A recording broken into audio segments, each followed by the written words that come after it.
Karen Goppert is suing her former friend, Chris Fitzgerald, for the cost of outstanding traffic tickets she paid on his behalf.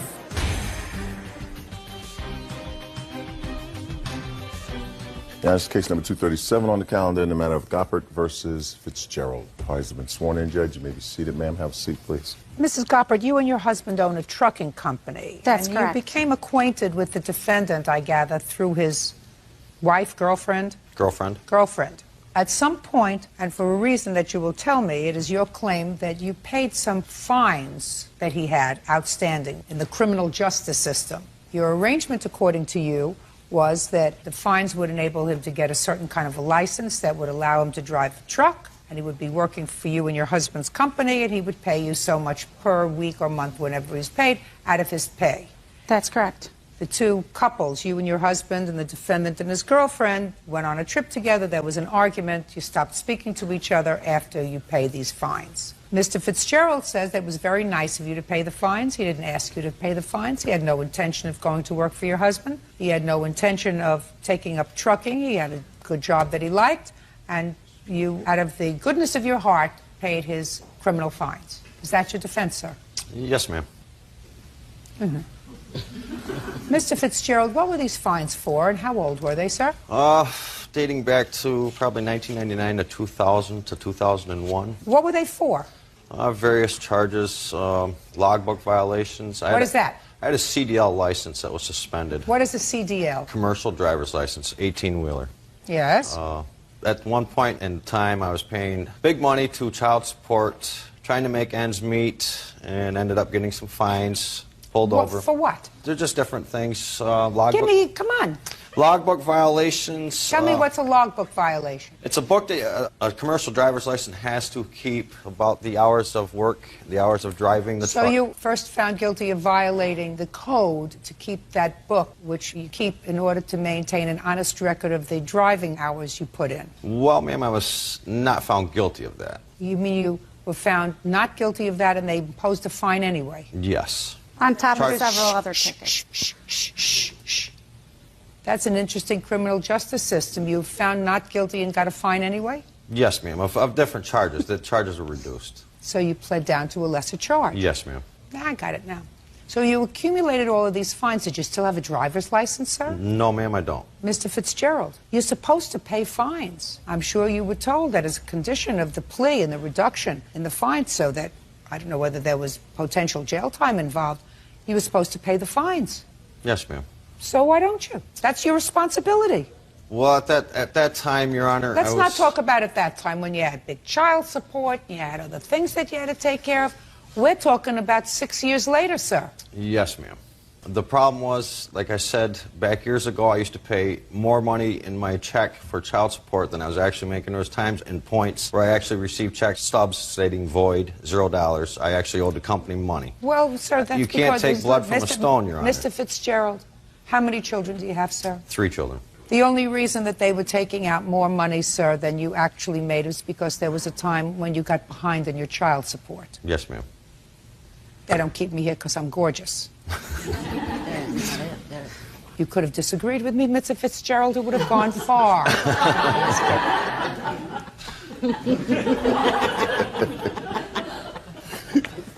So the reason, right, yeah, what a missed opportunity. So for that reason, sir, you didn't do the right thing with regard to your 3 children, and the state said, okay, what's your first name? Chris. Chris. Okay, Chris, we're going to really give it to you. We're going to take all your money.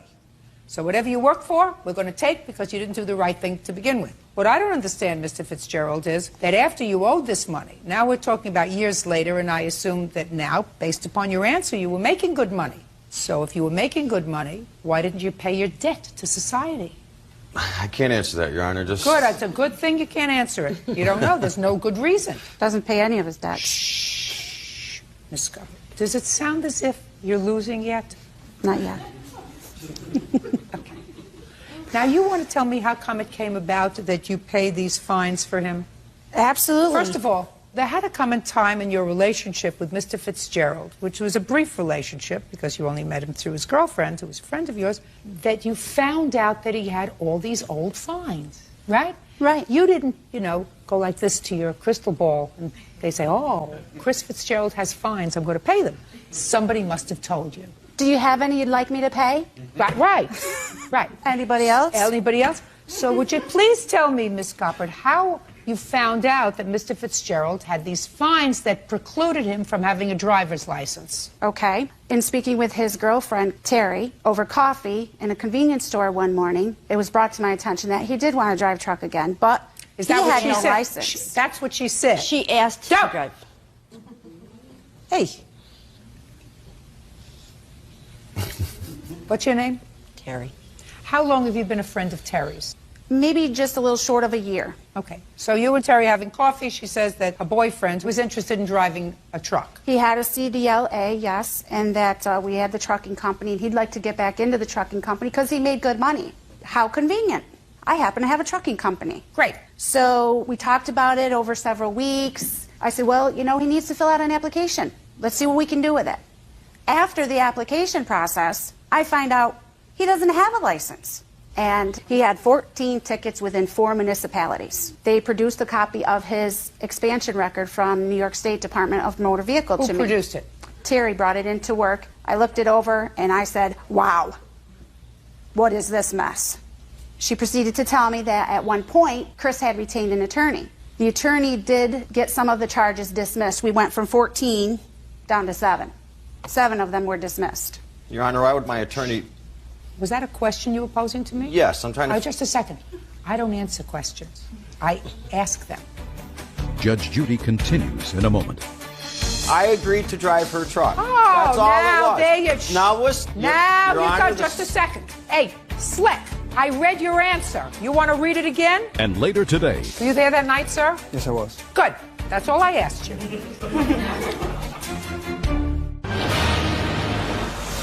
real cases, real people. Judge Judy. Karen Goppert claims former friend Chris Fitzgerald racked up multiple tickets as a truck driver. She paid the outstanding fines on his behalf and claims Chris never paid her back. Okay, so far, I haven't heard a conversation with Mr. Fitzgerald. I've heard a conversation only with Terry. Chris also, over the course of the winter, wasn't working and needed money. And my husband and I also have 11 rental properties. And Chris is somewhat of a handyman, if that's what you want to call it. He put a steel roof on one of our rental properties. He worked for you over the summer. Go ahead. Yeah, and he was paid in full. Go ahead. And of course, during the course of him working on our rental properties, there was discussion about getting these tickets resolved. It was agreed that I would pay the fines for him so that he could get his CDLA. He would drive truck for us. Then the bottom line number, said and done, after we got to that point where everything was paid and he started driving truck for us, I would take whatever Chris and I agreed to per week out of his pay to repay the debt. You had that conversation with Mr. Fitzgerald? Yes, I did. Okay, now, how much did you pay to get his record cleared? $635. Okay, go ahead. After we got all the fines paid, it was time for him to go to the New York State DMV and get his permit so that he could take the 6-hour course. I had given Terry at the store over coffee one morning $100 in cash. In fact, it was a $100 bill, and she remarked how she never had one of those. And I gave her the $100 bill so that Chris could obtain the permit and pay for the 6-hour course. Go ahead. So there's another $100. Well, not necessarily, but go ahead. Okay. He took all the receipts to DMV to get his permit and could not get it because he had no birth certificate. He has no social security card. He has no identity. So he calls me up all in a tizzy. These people, blah, blah, blah. He's irate. Bring me what you got. Let's see what you got. He comes over to my house. Come to find out he was born in Canada. He has dual citizenship. So I paid another $35 on my credit card, and here's a copy of the application to try to get him a birth certificate from Canada. Go ahead. That's it. Not, you know, my time, my postage, I mean, endless hours, letters, communication, correspondence, Okay, telephone Mr. calls. Fitzgerald, let me hear your version of the events, sir. Ma'am, it started about the time she stated. Karen had paid $635, but she wanted me to drive her truck. I gave up driving truck in the year 2000. I gave up driving for 30 cents a mile. She was putting me in a truck for 30 cents a mile. Here we are 6 years later. Inflation's gone up, ma'am. Mr. Fitzgerald, you told me in your answer, sir, you didn't want to drive a truck. Then could you explain to me why you went down to try to get a license? Because I need a license for many reasons. I need one for an identification card. I need one to drive to and from work. Well, if you didn't go down to get it in order to drive trucks for her, what did you go to her house for when you were having difficulty and have her put on her credit card an additional $35, sir? If you, listen to me, if your intention, or at least your articulated intention, was not to become part of her business, if you couldn't get a driver's license, sir, why didn't you go to your girlfriend to get $35? Why would you go to a stranger, Mr. Fitzgerald? That doesn't make sense. Exactly, ma'am. Exactly, ma'am. I never asked Mrs. Garber. No, you did go to her house. After the fact. No, listen to me very carefully. Watch my mouth. You did go to her house. After the fact. After what fact? The fact that she'd already spent the $35 for the application fee. No, we're not talking about the application fee, sir. We're talking about the fact that you went to get a license. Yes, ma'am. Which you say you needed for identification. Just identification, not because you had any business with her. You just needed identification to sort of get around. You haven't had it for years, but you needed it now. And then you ran into some difficulty because you didn't have a birth certificate. So why wouldn't you go to your girlfriend if you didn't have $35 and say, listen, I need $35, I don't have it. I don't have a credit card. I need it now. Or why not just wait? You've waited for years anyway. Your Honor, I could have reached into my own pocket and pulled out the $35. Then but why? Mrs. Garber has volunteered her money to pay my fines. No, Mr. Fitzgerald, you're not following me, sir. Your Honor, you're not following me. She wanted me to drive her truck. I agreed to drive her truck. Oh, that's all man, it was. there you Now, listen, yeah, Your Honor, just a second. Hey, slick. I read your answer. You want to read it again? No, ma'am, I know what I said. What you said was you had no intention of driving the truck. Now you tell me you did. Not 30 cents a mile, ma'am. I quit 6 years ago at 30 cents a mile. I'm not going to start. Why go backwards in life? Let's go forward. Listen to me. When my mouth starts to move, you have to stop. Yes, ma'am. So is what you're saying to me, sir, that you agreed to drive the truck for her and you agreed to pay her out of your pay, but when push came to shove, she was only prepared to pay you 30 cents a mile and you weren't going to work for the same wages that you worked for 6 years ago? Correct. Well, that's too bad. You should have figured that out before you took her money. Thank you. What you're saying to me now is different from what you put in your answer. What you're saying to me now is there was an agreement to pay her back, but you did not have an agreed upon amount of money for when you drove with her. And when push came to shove, you said, I'm not driving for you. Your Honor, I'm speaking, sir. That's what you just told me. And if that's what you just told me, you don't understand that you cannot modify the terms of contract. Your contract with her was a verbal contract. She paid the fines. You were going to go to work for her. If you breached that agreement by not going to work for her, that, sir, does not vitiate your contract. Judge for the plaintiff in the amount of $635. Thank you. She's a wealthy woman and she's got more money than I have and ever will have. I don't just shell out money to people. Wealthy or not wealthy, money don't grow on trees in my backyard. I agreed to drive a truck, and now I'm not going to. If you had no intention of driving a truck, why do you fill out the application? Why waste my time? And now the next case. What party's the matter? Taylor versus Lorette. Step forward. 22-year-old Lacey Taylor is suing her ex-fiancé, Robert Lorette, for unpaid charges on a Lowe's credit card. Miss Taylor, you and Mr. Lorette used to live together. According to your complaint, you made a loan to him. The loan to him was for tools for a business that he wanted to start. You made the loan to him by taking out a credit card for Lowe's, where he purchased the tools with the understanding that he was going to pay that bill. And when you broke up, he did not pay the bill, and you wanted to pay the bill because this was an expense solely for him and solely for his business. Correct. Mr. Lorette says he gave you money to pay the bills. You were in charge of paying the bills, and you should have paid the Lowe's bill like you paid all the other bills. I never got any money. Okay. When did you live together, Miss Taylor? We moved in October 2004. Did you move into his house, or did he move into your house? I moved into his apartment with him and his mother. When did you take out this Lowe's credit card? In November 2004. So a month after you moved in? Yes. Well, tell me about it. He had been working for different people for construction, and he wanted to start up his business again because he had it once before. So we had agreed that since he didn't have enough credit to get a credit card from Lowe's, we would open it under my name, him sign for it. That way he has his own card, and he would be responsible for the bill, basically everything. It was just my name on it, just so he can get the account. Well, that was in November of 2004. Right. When was the first purchase made? Actually in November 2004. And when the bill came in December, who paid it? I did. You did? Yes. From what account, Mr. Lorette, from what account did you pay it? I did several times go in and make payments, besides me giving her money for the bill. Just a sec. You went into the store? Yes, ma'am. And made payments? Yes, ma'am. How often did that happen? Every now and then. It only happened once or twice. Now you're thinking back to what you just said to me, Mr. Lorette. You're trying to take it back, sir. Don't play with me, sir. You're never going to outsmart me. And there's a very good reason for that. Do you know what the reason is? No, ma'am. Think about it. You're not going to be able to outsmart me, sir. So when you said who paid for it, you said I did. That was the right answer. You paid for it, starting in November of 2004. Let me see the last bill that you got. Mr. Lorette, start talking, sir. Well, I don't understand that she thought I was responsible for it, which the bill is in her name, and it goes to her house, her address. They have no way of contacting me. If she thought I was liable for the bill, she should have gotten in contact with me. Actually, the collection agency did have his number because I gave them his number, and they called him and they said no one answered. Well, sure, because they had you. Do you have a job? Yes, ma'am. How long have you been working at the same job? I just transferred to a different job. I had the previous job for a year. Who do you work for? I'm a carpenter. Who do you work for? Rodney. How long have you worked for Rodney? I've been with him for about 6 months. You get paid in check or cash? Check. Prior to that, who are you working for? I was working for another construction company. How long? Well, I was with him for about a year. Paid in check or cash? That's not an answer. He paid me cash, and no taxes taken out, no file taxes at the end of the year. So there was no way that the Lowe's people, if they wanted to come and get money from you, could attach your salary. Because till the end of the year, nobody knew you had a salary, right? Yes, ma'am, you're right. I know I'm right. Mr. Lorette, I got that I'm right, sir. I want to know, why don't you take care of your bills? I did give her money for it. Well, What show she me, did with the sir. money? Show me that you gave her I money. can't show you because she was living with me. I trusted her. Well, tell me how you gave her money for this Lowe's bill. When she opened that account, the first few jobs I did, I gave her like $1,200. Yes. And then when the business did go down and I did sell the tools, I gave her an additional $600. What she did with the money, that was her. Okay, so you gave her according to $1,800. Yes, He ma'am. actually pawned some of the tools also, which I didn't know about till after they were pawned. That's why I gave her the $600. Did he give you money for that? No, ma'am. When did you pawn the tools? I don't March follow 16, 2005. I actually have How copies of the receipts from the pawn shop. And how did you get those? I had to go through the police to get a copy because my name was on the account, so I do own the tools, but I wasn't the one who pawned the tools. You did? Yes, ma'am. And I see that, sir. What'd you do with the money, Mr. Lorette? I gave her some of the money. You gave her some of the money. How much did you give her? I don't remember how much I got. I know I gave her We got $600. $280 from it. Did you sell some of the tools and pawn some of the tools, sir, or did you pawn all of the tools? I really do not remember. Now you're getting smart, Mr. Lorette. Now you're getting smart. That was the only receipt. Sorry. I got him. You don't get it, but I get it. Oh, no, I get it now. Now you get it. It took me a while, but I get it. I'm older. That's what Mom said. I'm older. It's I the get wise. it. I get it.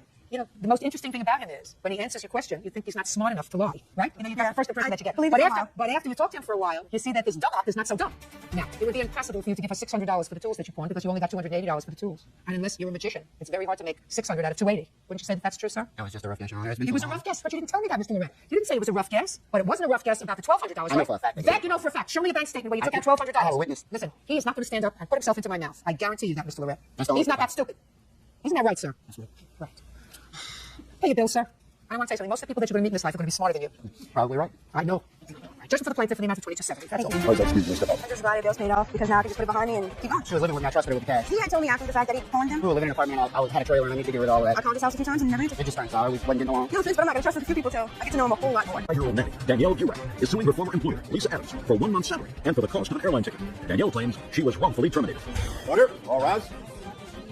Your Honor, this is case number 276 on the calendar in the matter of Burek versus Adams. Thank you. You're welcome. Pleasure this morning, Your Honor. You may be seated. Ms. Burek, you were employed for a period of time as a nanny for the defendant's child. One child? One child. And it is your claim that you had a contract. It was an oral contract, and that contract provided that you would give them 30 days notice of your intention to leave, and they would give you 30 days notice of their intention to terminate your services. There came a time when you were away on some sort of a vacation, and you claimed that Ms. Adams unceremoniously fired you without giving you the requisite 30-day notice. In addition, you claimed that they owe you for the plane ticket, because if you had not been terminated so abruptly, you would have had a plane ticket to come home from vacation. So that's your case. And Ms. Adams says that there was certainly a contract, an oral contract, that provided that you would give them 30-day notice of your intention to leave, but there was no commensurate 30-day provision with regard to them, that they could fire you at will at any time. That's your defense. When did you begin your employment with the Adams family? I started working for them February 14th of 2005. How did you find Ms. Burek, Ms. Adams? Through a nanny agency. What was the name of the agency? I actually don't recall the agency. It was a late domestic agency. Could you keep your voice up, please? Hear my voice? Ah! Elite domestic agency. What? Elite domestic agency. February 14th, 2005. And you worked until when, Ms. Burek? Last day I worked was August 11th of 2006. Total of 18 months. Ms. Adams, you have a little boy or a little girl? Little boy. How old is he? He's 2.5 years old. So he was a little less than a year old. He was when Ms. Burek came. Correct. And she took good care of him? Yes. Do you work? Yes, I do. What kind of work do you do? My husband and I own a design firm at the Pacific Design Center. So you really relied on her to be the sole custodian of your son while you were at work? Absolutely.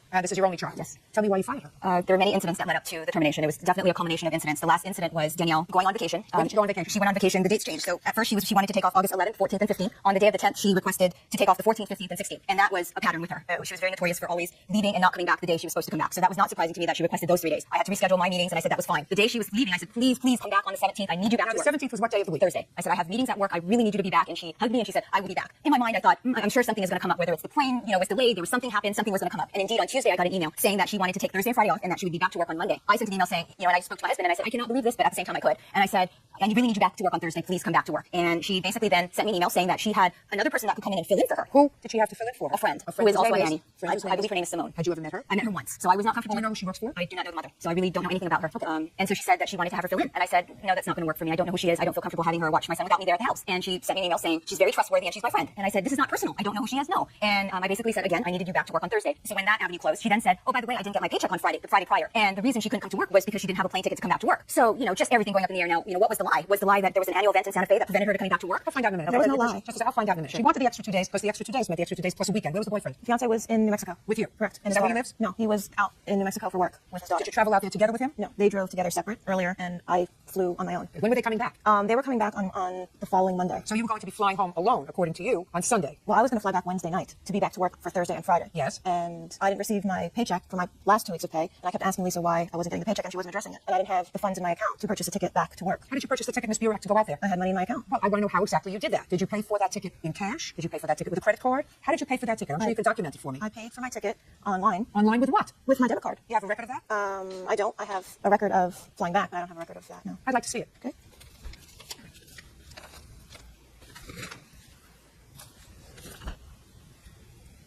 Ms. Burek, when you lie about one thing, your entire testimony becomes suspect, madam. The reason I asked to see this is because I didn't believe that the reason you didn't buy a return ticket was because you didn't have money in your account. And I didn't believe you when you said to me that I paid for it with a debit card because you're trying to think too hard. Now, it doesn't make sense for you to pay for one ticket going one way with a debit card and the other way with your MasterCard, which is how you paid for this ticket. So it didn't make any difference whether you had the paycheck in your account or not. You could have purchased a round-trip ticket at the same time you purchased the ticket going. You could have purchased it coming back. Because you didn't use a debit card, you used MasterCard. Well, the reason why I didn't book the flight back was because I didn't have enough money in my account. You told me that before. I didn't believe it when you told me for the first time. And now that you hand this thing to me, it clearly says that this ticket was purchased with a MasterCard, which doesn't require that you have the money in the bank at the time of the purchase. You just have to pay it when you get the bill. You follow me? I follow you. Good. So that's not why you didn't buy your ticket, because you didn't have money in the bank. So the story that you just told me about not buying the ticket on Wednesday is really not true. That is true. No, it isn't. Then explain to me why it was purchased on MasterCard. Because my fiance offered to pay for my ticket. He should have offered to pay for your ticket on Wednesday when you were due home. Well, I didn't feel comfortable asking him. I understand why you fired her. Judge Judy continues in a moment. That requires a yes or a no answer. Maybe yes, I would That's equally not say. my question, sir. This is my ballpark. Okay, my playground. And later today, If she felt that she needed the money before, she should have called the top agent herself. She could have done this and she would have done that. And if she did this, she wouldn't have been in that. She had an agreement with you. Real cases, real people. Judge Judy.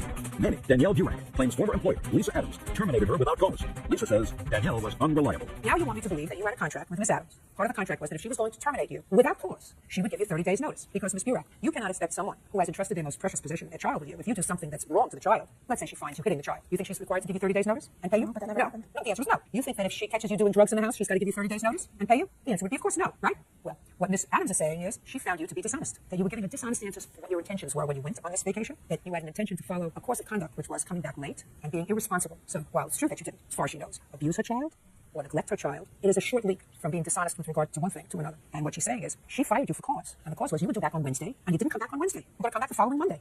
That's unsatisfactory. You have a responsibility. Is this your fiancé? Yes. What kind of work does he do? He's an artist. He's a photographer and a writer and a producer. Does he have any full-time gainful employment? Yes. At what? He's an actor. Well, does he act in something regularly? Yes. What? A show on ABC. What show on ABC? Wildfire. He has a recurring role? I'm sorry, I haven't seen it. Yes, he does. Step up. Your last name is? Haynes, Your Honor. Mr. Haynes. Yes, ma'am. How often do you film Wildfire? About once every 2 to 3 weeks. And They're building the roll-up. how many days a week do you film, sir? It can be anywhere from 3 to 5. Sounds wonderful to me, sir. Yes. Did you ever call your producer and say to your producer, I'm in Santa Fe. I can't make it on Friday. I just answer my question. I'm in Santa Fe. I can't make it on Friday. Well, Your Honor, No. I'm just asking you a question, sir, that requires a yes or a no answer. if they didn't pay me, yes, I would equally say. That's not my question, sir. Oh, I'm sorry, this is my ballpark. Yes, it is.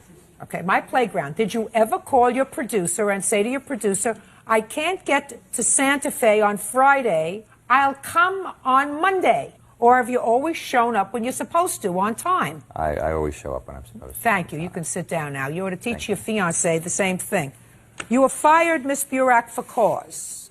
The cause was that you acted irresponsibly. And if she fired you for cause, even if she had an agreement to give you notice without cause, for cause, she doesn't have to give you any notice, because that would be ridiculous. If you were abusing her child, she wasn't going to give you 30 days notice. If you were neglecting her child, she wasn't going to give you 30 days notice. And she found out that you were irresponsible. And this wasn't evidently a one-shot deal. This had happened before. Something that happens with nannies, by the way, because Miss Burak doesn't want to spend the next 30 years being a nanny. What I'm trying to tell you is Miss Burak is trying to find her way and figure out what she wants to do with her life, right? I know very, very few people who want to be Mrs. Doubtfire, that's their role in life. Do you understand? Yes. So if she blows you off for a day or two, most nannies feel as if they've got you right here because they're in charge of your children. You have no case, Miss Burak. Your case is dismissed. That's all. Parties are excused. You may step out. While we do feel like Danielle did a good job with our child, Well, I was very attached and very close to Kai. it was really a culmination of things of dishonesty and deceit. Well, I wasn't dishonest. There were numerous incidents. I really didn't have the funds to come back to work. You know, the most important thing is my son, Kai. I just hope that Kai finds peace. And now the next case. All parties in the matter of Null versus Dietz. Step forward. Deborah Null is suing former live-in boyfriend Adam Dietz for unpaid rent and bills. Deborah says Adam moved in 2 days after they met. Ms. Null, the defendant was a boyfriend of yours for a brief period of time. You met him, according to your complaint, while he was separated from his then-pregnant wife. According to your complaint, you met him, he moved into your home shortly thereafter. You had an agreement with him that he would pay for half of the bills, half the rent on the house, because the house belongs to your mother, and half of the credit card bill that you were using because it was just more convenient. You claim that he moved out months later without paying his obligations. Mr. Dietz says that he acknowledges that he owes you a month's rent, $400. Doesn't owe you any other money. He says he was prohibited from staying at the house after March of this year. So, when did you meet him? What date? January 12th. Where? At a bar. And when did he move in? January 14th. Foolish, right? Yes. Foolish. Very. Shh. Why did you let him move in 2 days after you met him? Well, he had told me that he was separated from his wife, and I didn't find out till months later that the day he got my phone number, he went home and moved out and left his wife. I thought he'd been separated for like a long amount of time. What difference is that? That's not my question. I don't care if he was... Okay, well, he had told me that he was staying at his father's house, which was an hour and a half away from his work, and I lived close to his work. That still doesn't tell me why you let him move in 2 days after you met him. Because I really liked him. What? After the initial night, I tried to leave multiple times. She threw a fit. She's been over my dad's house. Mr. Dietz, why don't you be quiet for me? All right. Because the statement that you just made to me is ridiculous. No, yeah, it is not, ridiculous. Your Honor. Yeah, I'm telling you it's ridiculous. And I assume you don't want to appear ridiculous. Because while I don't understand why she would allow you to move in 2 days after she met you, I can understand why you would move in, because... I can go into details, Your Honor. I'm going to allow you to go into details, sir. It's something that I'm looking forward to with a great deal of expectation. Because I know that you have this peculiar dumb look on your face, you know, this dumb grin on your face. You know, you're not quite sure how things are going to go. I'm going to tell you right now, if you're going to be a smart aleck, things are not going to go well. Because she may have found you attractive enough to allow you to move into her home 2 days after she met you. I guarantee you one thing, sir. I do not. You're not my type. Yes, Your Honor. That's better. Now we understand each other, Mr. Dietz. Now, he moved in January 14th, and according to your complaint, you made an arrangement with him at some point to pay some rent. Yes. When was that? It was February 15th. Okay, so he lived there for a month, rent-free, expense-free. Yes. And when did you have this agreement with him? Well, what had happened was he had bought me diamond earrings for Valentine's Day, and he gave me a card and asked me to marry him. So I figured if we were going to get married, then he should have to start paying rent. I'd been divorced for 3 years, hadn't really had a boyfriend, so I know I ran into it way too fast. I realized that, and I just fell in love very quickly. Okay, so fell in love, but were practical enough to have him sign an agreement to pay you half the rent? Yes. And why was that? Because my ex-husband, when we had got divorced, I was left with all the bills from him. We'd been married for over 10 years, and I wasn't going to go through all that again. Okay, can I see the agreement that he signed?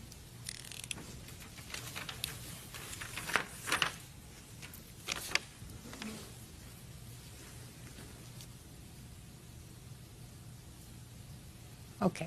So Joanne Bird is your mother? Correct. She gave you a credit card? Yes. And you had a card made for him? No. When we would go to the grocery store or anything that was bought for the house, we had agreed to split whatever was bought for the house, groceries and stuff. Did you use the credit card for anything else?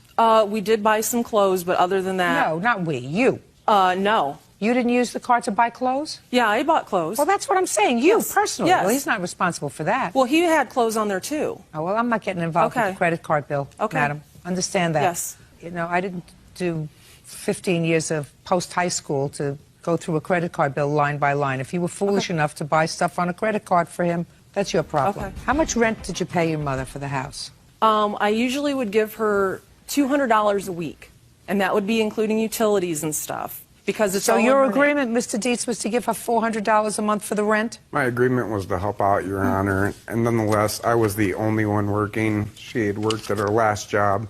Listen to me. That... Listen to me. I'm looking at your answer, Mr. Dietz. You say, I do agree I owe her about $400 for 1 month's worth of rent and bills. I never signed that piece of paper, Your Honor.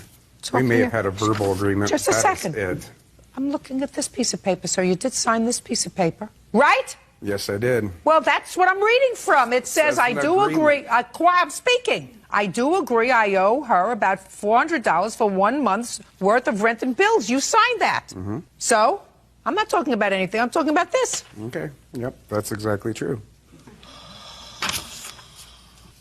What month do you owe her for, sir? I believe that would be February. You lost your job in March? I collected unemployment, which was still $430 a week. Well, now you're not helping yourself, but whatever it is, if you want to tell me that, that's fine, because according to Ms. Knoll, you said that because you were not working, she agreed to let things go until you got a job, until you could pay her back. But now you tell me you had the money. What month did you move out of the house? It would have been court-ordered that we no longer be together because of accusations made by her ex-husband. Could you just give me the month, sir? Middle March. Mid-March. Mid-March. Okay. Now, Ms. Knoll, He says he was no longer living there on a full-time basis after mid-March because your former husband alleged that he had abused your child while on either custody or visitation period with you, and he could no longer be in the house. Correct. When was that? That was in March, but when he was not staying at my house, Mr. Dietz was staying at my mother's house. So what? So he was still staying in my mother's house or my house. Well, that's not where he had the agreement to pay rent, in your mother's house. Well, when the custody was over, Mr. Dietz came back. When was that? I believe the beginning of June. And when did he leave? August 12th. Did you come back in June full-time, sir? I don't believe I ever came back full-time, Your Honor. Okay. Miss Mel, when was the last time he gave you money? He gave me money sporadically, and I never wrote it down. It was very... So you don't know how much money he gave you? I think he gave me approximately $500 for the whole entire time he lived with me. Miss Mel, that is not what you do in courts, madam. Because this arrangement didn't work out and because he went back with his wife, you can't come to court and say, well, he gave me money sporadically. You have what you allege to be a contract. Yes. So then what you have to do is when he gives you money, you have to write it down, memorialize it, give him a receipt, write down exactly how much he gets, you know how much he did. You can't come in here and say, I think he gave me $500 while we were together in February, which is the day you say he signed this, and March he left, but then he came back in June. Now, he says he owes a month's rent. That's what he says. And you don't know how much he owes you. Well, this is exactly what happened. We were supposed to get married August 12th or 11th. And when we got married, we were going to claim our taxes together, and that's what he had told my mother he was going to pay her back with, was his tax check. You didn't get married, you didn't get a joint tax check, and you have no idea of how much he actually owes you. So what do you need to? Okay. Listen, you make bad judgments and sometimes bad things happen, madam. You made a very bad judgment. You don't meet somebody in a bar and allow him to move in 12 hours later into your home. Okay. Judgment for the plaintiff, the amount of $400, which is the amount that the defendant acknowledges that he owes you. That's all. That's all. I was in love with him, so I just kept giving him chance after chance, which is stupid on my part. Did you never work the whole day, the whole time you were together? Well, at first I was really heartbroken, but now I'm not. The whole time she's spending money like crazy. I mean, look at him, so.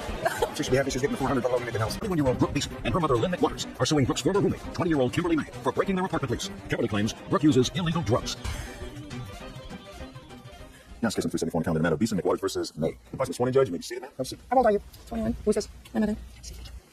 Miss Beeson, you and the defendant leased an apartment together. Were you both in college at the time? She dropped out of college. I was still attending, yes. And according to your complaint, she moved out. Yes. On the lease. She moved out on the lease, and in addition to moving out on the lease, she, according to you, defamed you by telling certain things to your landlord about what was going on in the apartment. You want to be compensated for both. Absolutely. The rent and the defamatory remarks that she allegedly made to the landlord. Yes. When did you sign the lease? May 2006. And you had known each other for a long time, according to what I read in the complaint. So this wasn't doing. It was just the two of you in the apartment? Yes. When did you move out? June 29th, 2006. Okay. Now you can tell me why you moved out. Due to bad circumstances, No, drug use, and she clearly disrespected me after asking her many times, her friends in and out of my stuff, my bathroom. I had to put a lock on my door because I didn't feel comfortable leaving my own house, and that's why I left. let me try to sort it out a little bit. You felt uncomfortable because her friends were coming to the house, and you felt uncomfortable with them. Yes. Why? Because they're up all hours of the night using drugs. Did you ever see anybody using drugs? Yes. Oh. Brooke and her friends. What kind of drugs? Marijuana, and that's all I saw. Did you ever smoke marijuana?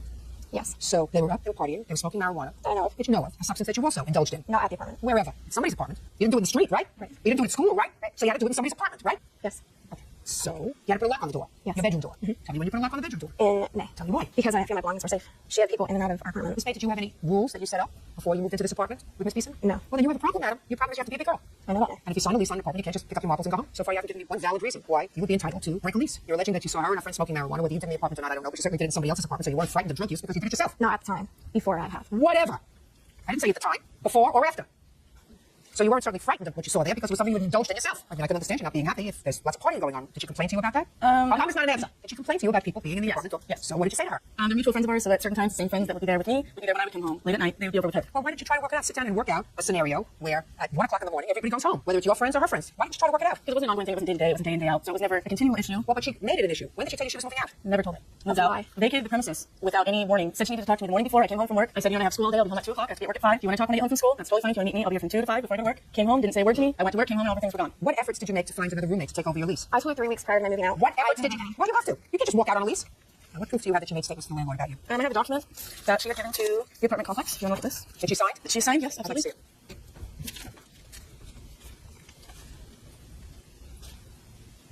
Who prepared this letter for you? Me and my mom read it. Well, you can't just say, I accept no responsibility for rent or expenses relating to the apartment after June 29th, 2006. You have a contract with them, and you have a contract with her. And you made absolutely no effort to find another roommate. You have to be a big girl. Do you understand that? Yes, I do. Well, why did you help her write this letter? Stand up and talk. Because she needed to write it at the time. What do you mean she needed to write it at the time? I don't understand you. Did you know your daughter smoked marijuana? She had before. She had before. Yes, She I probably did. had during. And I guarantee you she does afterwards. Maybe not in the apartment. But it's not something that frightens her because she does it herself. And that's the only drug use that she ever says she saw in the apartment. So why would she sort of ascribe any untoward behavior to the plaintiff? It's outrageous. She's a baby. And she shouldn't be coddled by you. She told her not to rent the apartment in the first place. You have a roommate now? No, I do not. Did you have a roommate? Yes, I did for 1 month. So you did have a roommate. Yes. When did the roommate move in? In October. It was a temporary thing. He was moving in and moving out, and I needed the rent, so I told him he could move in. For the 1 month that he was transferring places from where he was at to my back to his parents' house. It was an agreement we had from the start. He was the only person I could find, and I needed the money at the time, so any money's better than no money at this point. Did you put any ads in the paper? I have not, but I had a roommate lined up that bailed on me last minute, so it's just a bunch of... Who's paying the rent now? My mother does. I'm a full-time student. When is the lease up? May of 2007. Well, you have to see if you can find another roommate. Absolutely. What's the rent? $1,400. It's actually $1,391. Okay, so it's $700 each. Is that Yes. right? Not including utilities. She moved out in May. Did you pay May's rent? Yes. Did you pay June's rent? Yes. You didn't pay July? No. Didn't pay August? No. Didn't pay September? No, but she wrote me a letter saying that she was having a roommate move in September 1st, 2006, and I responded to her. Let me see. Give her both of them. Okay. What Well, you wrote this letter to her, telling her exactly what she owed, and that your daughter, fortunately, had found a roommate that will be moving in September 1st. You wrote the letter. Yes. Okay. Rick had a girl from work lined up that had given us a $200 deposit, which we, in the itemization, showed that she had given us. The girl ended up not moving in. So we deducted $200 the deposit she had given. And we did a deposit from her to secure us, but it didn't remove Kim from the lease. Anyways, she did not get another roommate until Chad moved in for 1 month. She has contacted everybody. She let the apartment know that she would move out if they could find somebody. We even, a tenant had come to me regarding something, and I had tried to work something out where she could even take over the apartment. So we're back home. I got you. Judge Judy continues in a moment. You move in. You'll find a roommate. You don't have to find her a roommate. Find yourself a roommate. How about it? Right. She's a big baby. And later today. How old are you, Anthony? 16. How tall are you? 6'1". What do you feed him? Pasta. So you're older than he is. Yeah, just eat more pasta. Real cases, real people. Judge Judy. Brooke Beeson claims former roommate Kimberly May broke their lease when she moved out of their apartment. You have 3 months rent so far. You have October that this fellow moved in, and you have November and December. That's 5 months rent. It's $3,500. So far, that's what you owe her. And although I'm not happy with the letter that you sent, the letter does not indicate that the plaintiff is the one that was using drugs in the apartment. It says that there was drug use in the apartment. It doesn't describe that conduct particularly to her. Could have been other people, it could have been guests, etc. So I'm not awarding you any money for defamation. Right now, the entire lawsuit has not come to fruition yet. It's not become fixed yet because I am hoping that she will find a roommate. So am I. I'm paying the rent. Right, I got it. You can't do that. And your daughter can't do that. She's got a responsibility. Why should this mother be responsible for the rent? Let your daughter move in. She'll move out. You want to do that? Stand up. Move over. The apartment's lease goes until next May. Right now, Ms. Beeson's mother has been footing the bills for your daughter's share of the rent. She's perfectly prepared for her daughter to come home and live at home. You want to assume the responsibility from January until May for your daughter? She'll move out and your daughter can move in. That way she can be safe. She can have only her own friends. How about it? No, I would not. Why? Why? Why is my question? Why is it okay for this lady to pay all the rent when your daughter defaulted and not for you to pay all the rent when your daughter defaulted? First of all, that lady doesn't have to pay anything. I don't have to pay anything. Sure you Two do. adults. Not just a second. You made an excuse for your daughter and you helped her craft a letter to get out of a lease. Your daughter had no right to move out. Can I say something? What if I find her roommate? No. That's not my question. That's not my question. My question is, you can't stick her with the rent. But instead of having to pay you any money since she's already out that money, you move in. You find a roommate. You don't have to find her a roommate. Find yourself a roommate. And you're happy with. How about it? No. May I say something? Right. She's a big baby. And don't encourage her. Judge her for the plaintiff for the amount of $3,500. That's all. The drug use? There's no drug use by my part. They're not respecting me. Her friends aren't respecting me. So she was upset about it and concerned about it. It's something you talk about. And there's just the fact that I lost my best friend. Of course, not her. Yeah. Takes it all. And now the next case. All points in the matter of Day versus Fenimore. Step forward. Jennifer Day is suing her ex-boyfriend, 24-year-old Spencer Fenimore, for breaking a lease. Spencer claims there was no lease to break. Ms. Day, you and Mr. Fenimore lived together for a period of time, signed a lease on an apartment, lived together during the course of that lease. The lease was renewed, according to you, for another 6 months, and Mr. Fenimore moved out after a month or so. You want him to be responsible for his half of the remainder of the lease.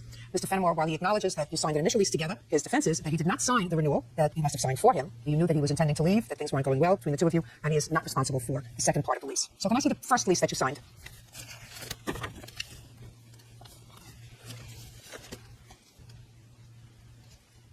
When did you move in together? It was, I believe, December 2004.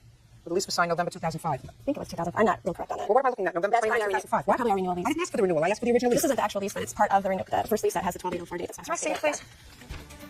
Okay, so the original was signed on 12/8/04, and you claim the renewal was signed by him on November 29th, 2005. That's correct. Is that right, sir? Yes, sir. Did you sign the renewal? Yes. You said in your answer you didn't sign the renewal. I signed the renewal from November 2005 until May 2006. She's suing me from May 2006 to November 2006. Got it. So who has that renewal? The one that I handed to you shows that we went in the office and verbally renewed, and I have a letter from the office dated June 1st. You can't verbally renew. Cannot verbally renew a 6-month lease. That's ridiculous. He says he did not renew the lease. You have no proof that he did renew the lease. If he didn't want to renew the lease, Your Honor, he shouldn't have stayed there till July. Because then you can have a month-to-month tenancy. Okay. You can have a month-to-month tenancy and pay every month until the landlord says, listen, I don't want to give you a month-to-month tenancy anymore. You have to leave within 30 days. Then you leave. Right. But you can't obligate him.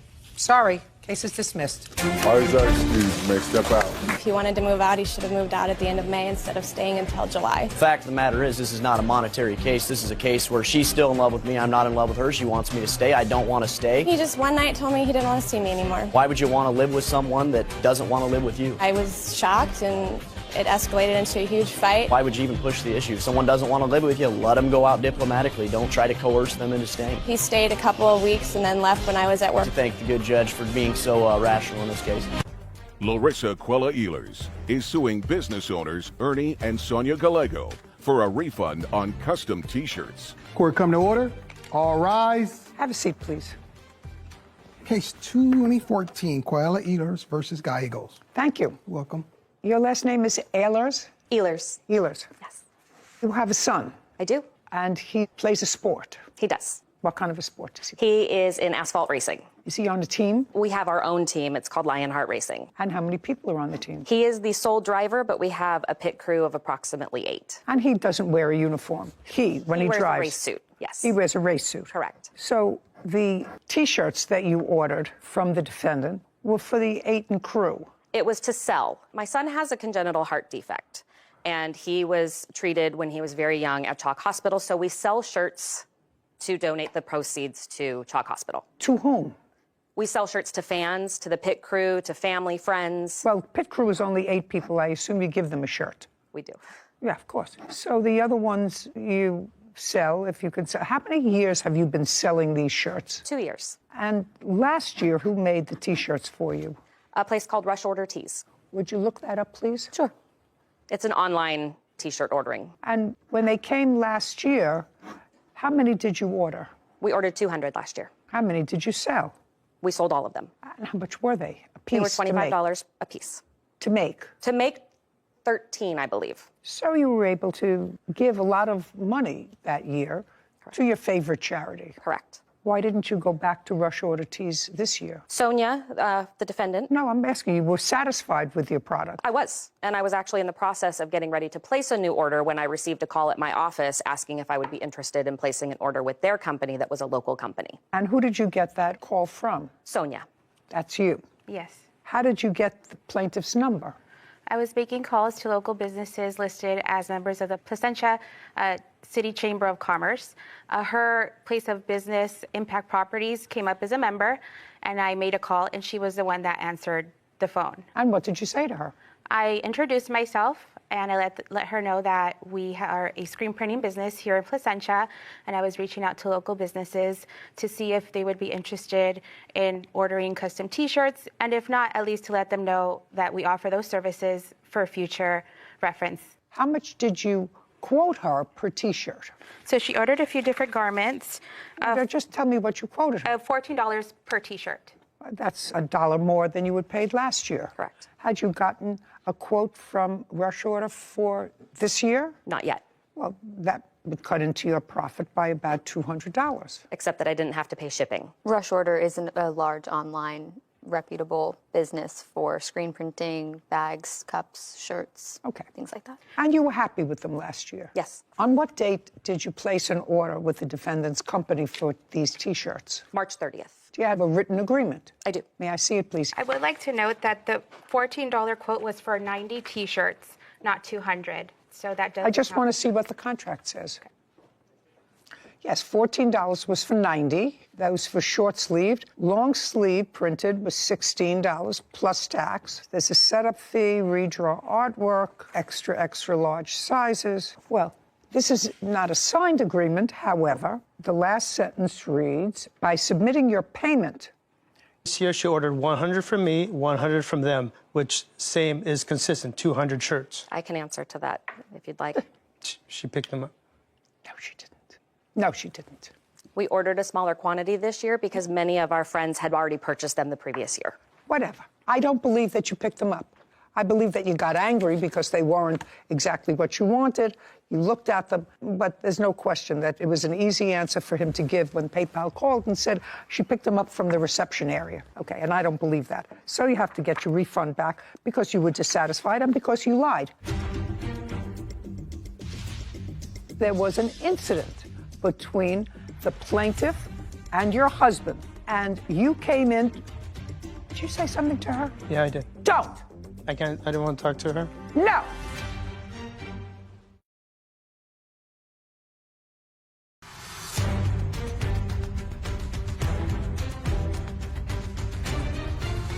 Larissa Kuala-Ehlers claims business owners Ernie and Sonia Gallego owe for a refund on custom T-shirts.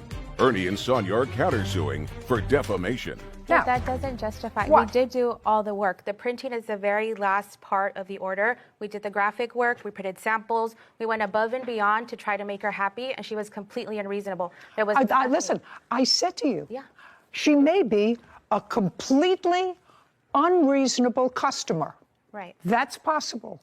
Fortunately, I don't have to go into that because the reason your husband gave PayPal for not giving her a refund was because she took the merchandise. And I don't believe that. I believe she may have been, in your eyes, a totally unreasonable customer. And if your husband had said to PayPal, we were ready, willing, and able, we fulfilled our contract to the letter, and we could just not satisfy this lady. The merchandise is here, ready to be picked up. It was always ready to be picked up. He didn't. He told them she got it, and that was not true. And that, Miss Gallego, is why she gets her refund back. Her event was the day before. We were on a crucial deadline. We have our employees working overtime, getting her job done. We have receipts of all the items that were printed, that were ordered. She came in the day before her event, picked up what we had completed. I had completed approximately 72 shirts. She took one box out of 2 that day. She was going to come back for the rest. She left with what she had for her event. She even posted pictures on social media of our shirts. Oh, that I would like to see. Did you pick up any boxes from him? I picked up no boxes. And the event that he's referring to, my son has a race on the second Saturday of every month. I had asked for those shirts to be ready by his April race, but because they were not, I didn't have shirts for him until the March race. Every shirt that you see in my social media or my son's social media is the shirts that we purchased from Rush Order Tees. I'd like to see. This is our sample picture. No, I want to see what... Oh, here. Is that one of the shirts that you prepared for her? This is on her social media account. And then this is also just the graphic work that we did on her social media page. Which social media account? I'll find out.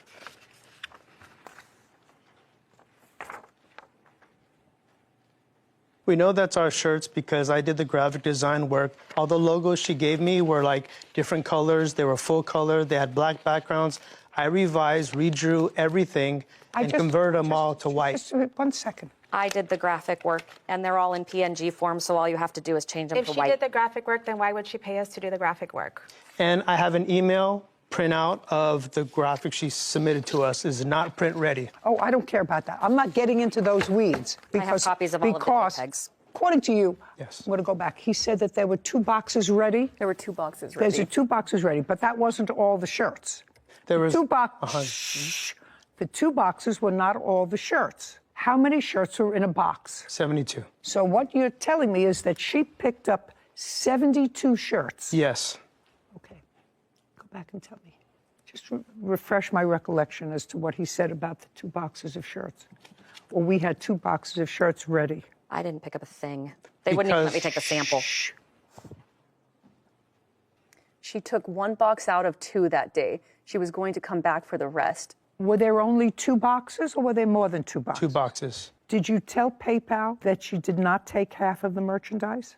I told PayPal that we filled 72 pieces when I talked to them on the phone. That's not what PayPal said to her, sir. That's not what PayPal said. I'm not sure what PayPal said to her. PayPal said that the merchandise was delivered to you. Exactly and you did not what? return. And it was not returned. But that's not true. Exactly what I'm testifying here is what I told PayPal. Well, then why wouldn't PayPal say to her, look, we don't know what the dispute is all about, color and everything else, but you're entitled to half your deposit back if you told her you only delivered half the merchandise. The thing is, 100% of the shirts, there's 3 locations, the front, back, and the sleeve. We have everything's 100%, the sleeves are done. The 72 were printed 100%. We just had 29 shirts remaining, 28 shirts remaining. I don't believe you, Mr. Gallagher. She gets a deposit back. Now we're going to get to your counterclaim. Counterclaim is for $5,000. That was for defamation. So I'd like to see how she defamed you. So Larissa posted a negative review on Yelp, which She's allowed to. However, she's not allowed to say that my husband lunged at her and was aggressive. I'd like to see it. And then I'll ask her about it. And I've also included other reviews from other businesses that she's dealt with where it has the same MO. I spoke to another business owner. Did Miss Gallagher call you on your cell phone the day afterwards to apologize for her husband's behavior? She called me that afternoon. On your cell phone? I believe it was on my cell phone, yes. And this happened on April 26th of 2022? It happened on April 8th. Okay. So that would be in your phone log. Should be if I still have it. Well, she's looking. Miss Gallagher, after this incident, when she came in and had this acrimonious discussion with your husband, which is evidenced in this review, did you call Miss Ehlers? Did you call her? I did. Okay. Yes, and that because that she can prove that you called her. Yes. Now, after the screaming match that she had with your husband, where she left your premises, she said that you came down for whatever reason. I'm just asking you things that can be proven. Right. What can be proven is after she stormed out that day, you called her the next day. I want to know what you're claiming you said to her the next day. I gave her a call to smooth the situation over. Just tell me what you said to her the next day. Hello, it's me from $5 School Tees. It's Sonia. Okay. What did you say to her? Be careful. I don't remember word for word, but what I do remember saying is that I apologize for how everything played out. Okay, because there was an incident between the plaintiff and your husband. Yes. And you came in. Did you say something to her? Yeah, I did. Don't. Anyone talk to her? No. I think you got into a screaming match with her, and I think that your wife intervened that day, which is why she called her the next day to try to smooth things over. This is not a tea dance.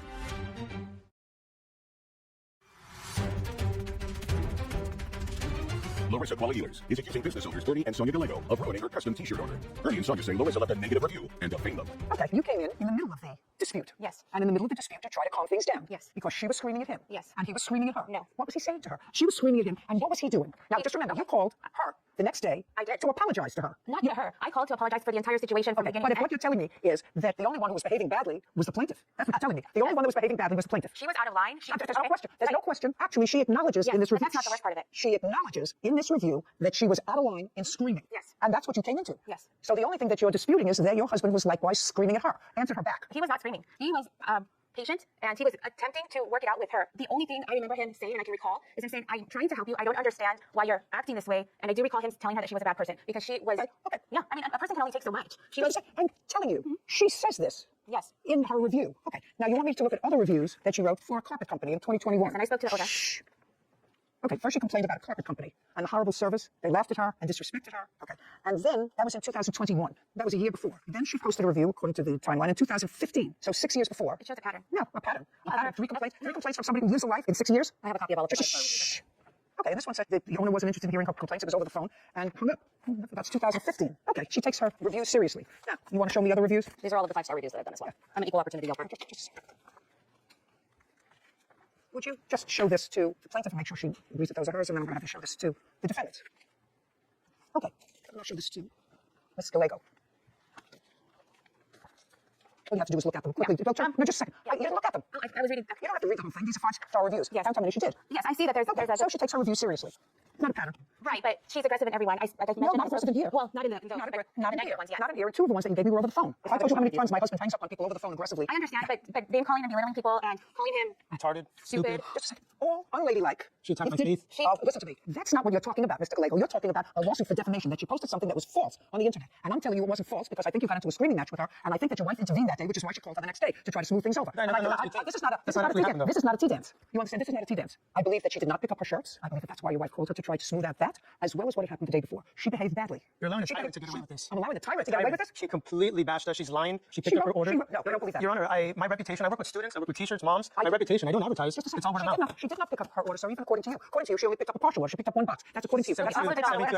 No, I don't. Listen to me. So what you're saying is there were 2 boxes, not in half. The orders were not in half. You filled up 1 box and only there was a little bit of merchandise left in the second box. Yes, I don't believe it, sir. She gets a refund. $16.93. After claims dismissed, we are done here. This court is adjourned. She completely dismissed the way she treated us. She absolutely made the right decision. I've never dealt with a customer like this in my 25-year history. I went well above and beyond. They're angry with me because I didn't like their work products. Our work speaks for itself, and our history speaks for itself. We have clients who have been with us for years, and we'll just continue doing what we're doing. You always get what you pay for. Make sure you're looking out for where you're doing business.